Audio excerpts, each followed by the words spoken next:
Bonjour mes soeurs. Cette fois-ci, je vais vous donner des critères de divisibilité par 2, 3, 4, 5 et 9. Donc, reconnaître des critères de divisibilité par 2, 3, 4, 5 et 9. Comment savoir est-ce le nombre est divisible par ces nombres ou non? Donc, comment on va tester ça? Donc, un nombre est divisible par 2 si son chiffre des unités est 0, 2, 4, 6 et 8. Un nombre est divisible par 3 si la somme de ces chiffres est divisible par 3.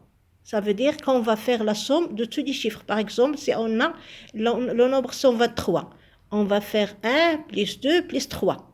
Donc, ça vous donne 1 plus 2 plus 3 est égal à 6. Donc 6 est divisible par 2. Donc son nombre 123 est divisible par 3.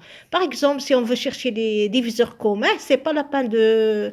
On n'a pas une table de multiplication qui va donner tout de suite le nombre 23. Donc on va le tester par cette règle-là. Un nombre est divisible par 3, on a déjà fait. Un nombre est divisible par 4 si le nombre des unités est constitué, si le nombre constitué par les unités et les dizaines est un multiple de 4. Par exemple, on va prendre le nombre 2400. Non. 236 par exemple. 236. Donc le nombre constitué par les unités et les dizaines, c'est le nombre 36, pardon. Le nombre 36 est un multiple de 4. Donc ce nombre automatiquement est divisible par 4. C'est pas la peine de faire la division et gaspiller beaucoup de temps pour chercher si c'est divisible par 4 ou non. Donc un nombre est divisible par 9 si la somme de ces chiffres est divisible par 9. Par exemple, on a 405 par exemple. 405, on va faire la somme de ces trois chiffres.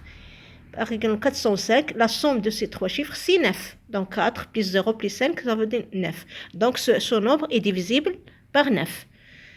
Un nombre est divisible par 5, c'est très simple. Si son chiffre des unités est 0 ou 5, donc son nombre est automatiquement divisible par 5. C'est pas la peine de chercher midi à 14h. Allez, au revoir.